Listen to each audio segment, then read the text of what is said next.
know how to make your own jollof rice taste special, or your nkwobi, or your gbegiri, or your peppered and spicy chicken. Oh, somebody will just go, oh, jibi jibi jibi jibi jibi.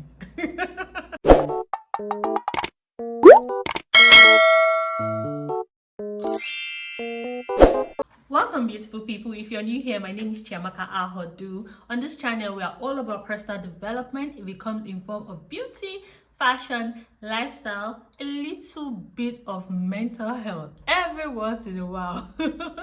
So if you love such content, why not smash the subscribe button and become a part of our community? As usual, I'm going to let you know that you should please turn on the post notification bell so you will be alerted whenever I post a new video. So without yapping too much, let's get right into the deal of today. For a few weeks now, I've felt inspired to touch on this particular topic today because it's something that, as new immigrants, when we leave our country to a new country, there is a whole lot of uncertainty. I must say I did experience it myself.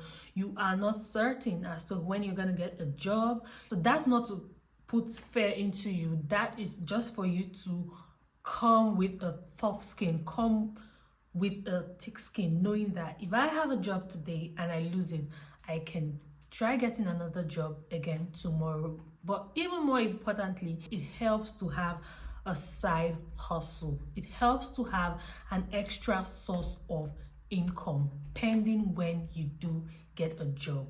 And even whilst you have a job, most times when new immigrants move to various countries, could be Canada, UK, any country, I've had a few persons reach out to me and they're like, yes, they just moved to a country, they're trying their hardest to get a job, but they don't know what to do to like get some extra money to at least pay some of their bills. Because I must tell you one thing I've learned about moving to diaspora: nobody is gonna dash you money.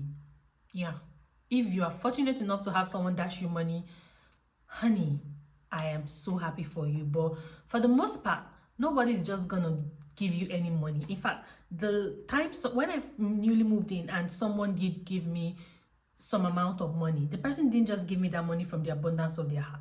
The money was given to me because of a service or some services which I did render to the individual. So bear that in mind when you are moving to a new country, that most times no one's gonna give you money, no one's gonna pay your bills. So you have to come prepared with some skills in your bag other than your CV or other than your education. You have to have some technical skills or some other basic skills or something you know that sets you apart, so that at least when you get here, you will be able to hit the ground running to an extent. It may not be every time, but you just know you have something that can put in a little amount of money in your pocket. So I have rambled enough because this topic is very delicate and is very dear to me, and it hurts that one will move to a new country and feel a little depressed because they're trying to get used to the system. They're trying to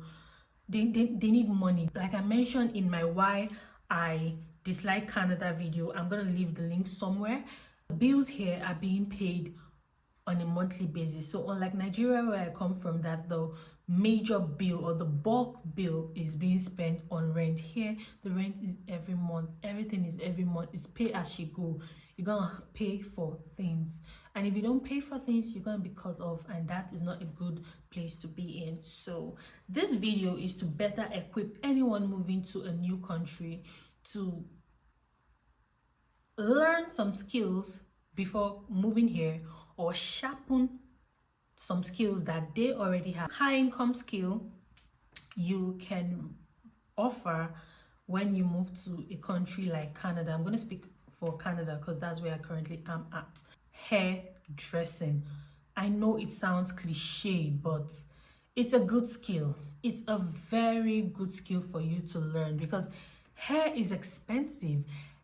Explain to me why I want to make my hair maybe something similar to what I do have on, and I'm being billed 150 CAD or 200 Canadian dollars or even more, depending on the person making the hair for you. And you have to know that to an extent, the people that do the hair well will even charge more than those who are learning or who aren't so good in making hairs.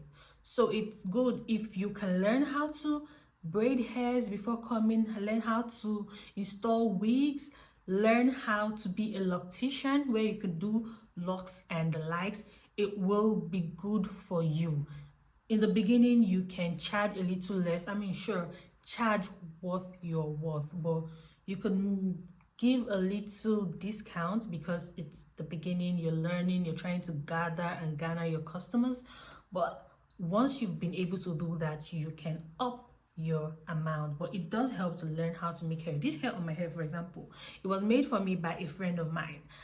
And another thing I must say about living abroad is most opportunities or most services you get, if you have friends and family members, most times there have to be some form of trade by barter, some form of you give me this, I give you that. It's the name of the game. No shade, it's not bad. So it's more or less like, even when you have a friend, if your friend can make hair, what can you do for your friend? If your friend makes your hair, can you do her nails? Get it? If a friend makes your hair, can you fix her lashes? Can you apply makeup for her and she doesn't look like a masquerade? Can you do a little bit of spa treatment, a home spa treatment for her? That's where I'm coming from. So, like I mentioned, the lady that did my hair for me, she's a friend of mine. And when I called her, like, hey, I'm coming to visit you and I would love for you to make my hair for me. She's like, oh, you're my friend, so I'm not gonna charge you. However, I'm gonna need you to bring a plate of hot bitter leaf soup with orishirishi in it for me as my exchange. Doesn't mean she can't do it for free for me. Definitely she is my friend, but as much as she's my friend, it helps to see my friend get some money in her pocket or something in exchange for her services and whatever. If you know, you know. Some of you, it may not be your situation. Some of you, you may not have friends who can make hairs. So it helps to learn how to make someone's hair. So when the person pays you, you can then use half of that money to make your own hair. And even better, if you can learn how to make your hair yourself, then that would be nice. You are the barber if you can do that. Another high income skill you can offer when you move to Canada would be cooking. Guys, cooking. I think one of the amazing things about being in Nigeria, again, I have to lay emphasis on Nigeria because that is the country I come from. You can relate my point as to whatever country you come from, is the fact that as much as you can cook, sometimes that's going to a buka or going to restaurants or some other place where they cook. I know things are quite tougher now in Nigeria and I can't even imagine, but then again, those who have it, they still go out every once in a while to eat. And that's one thing about being in Nigeria that I do miss, just the ability to step out and crave something different from what I can make and get it and eat it. So here is not like that. I mean, sure, there are places where they sell African foods and all, but it's usually most times very expensive.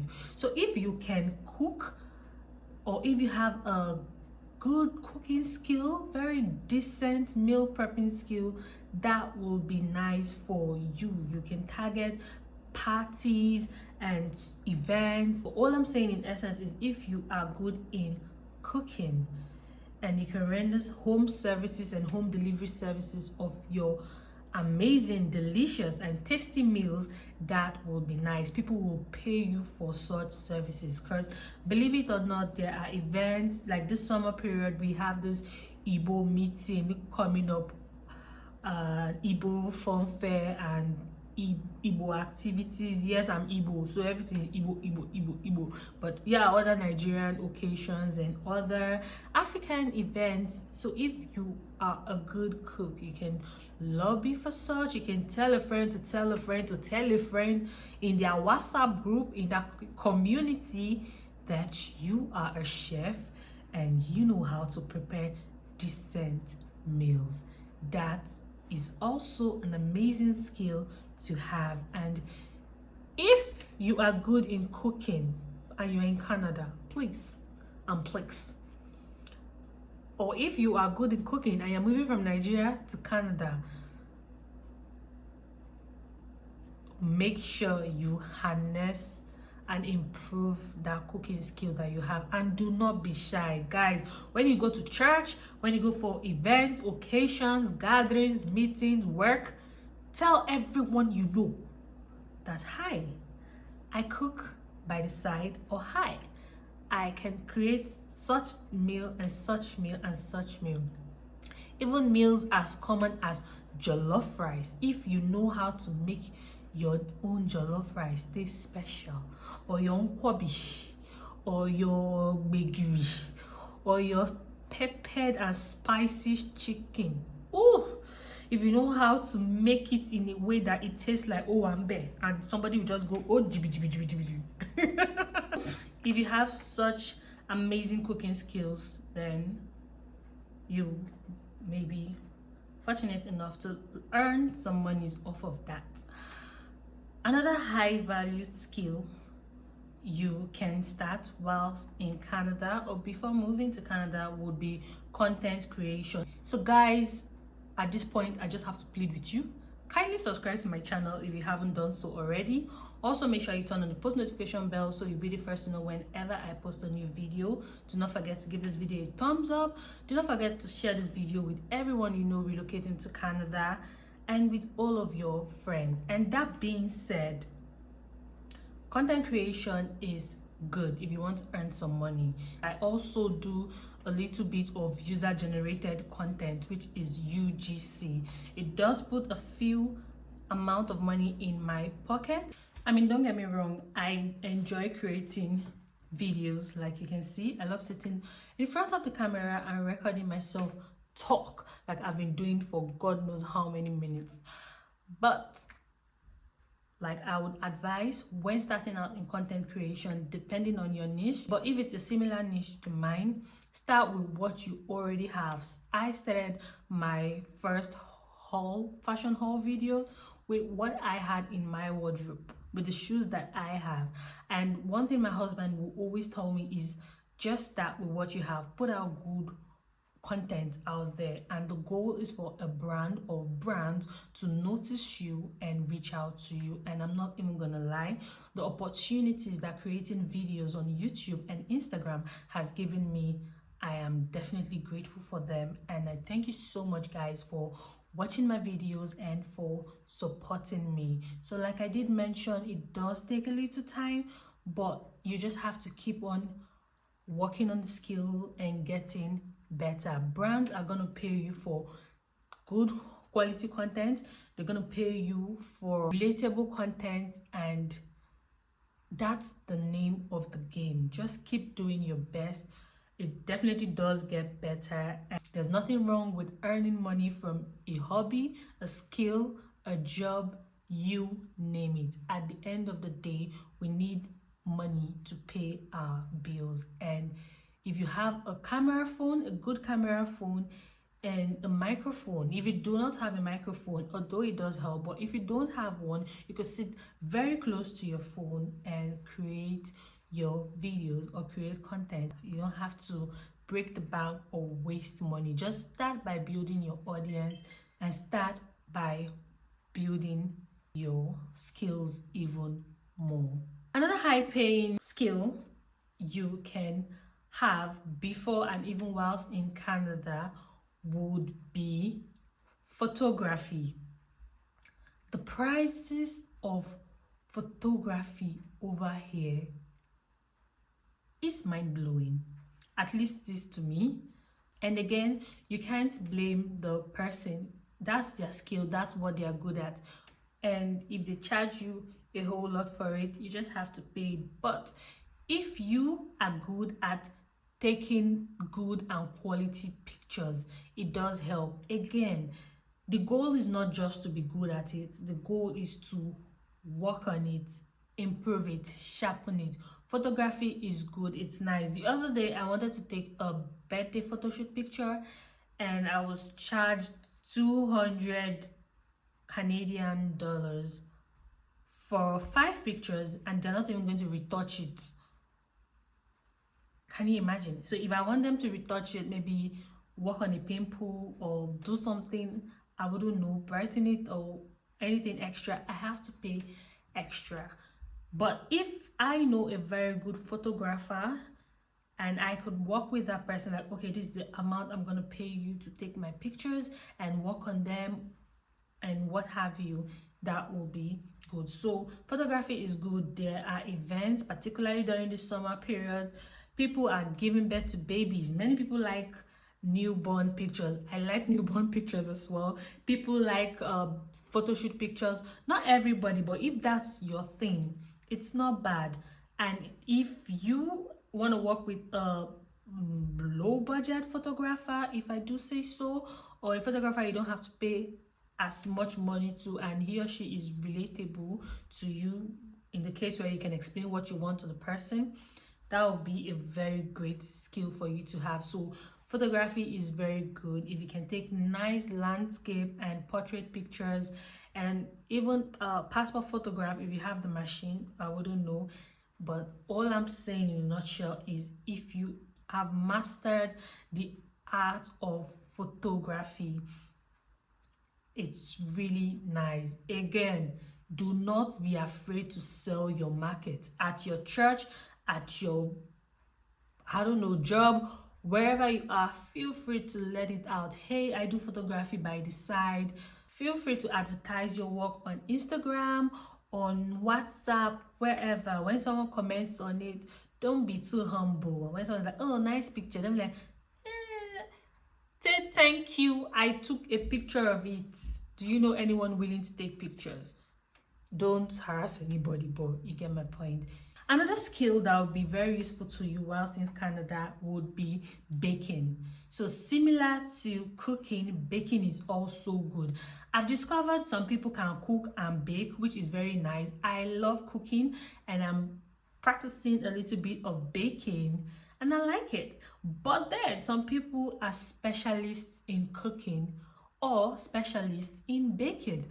So I'm going to focus on those who are specialists in baking. They can bake, they can make finger foods and the likes.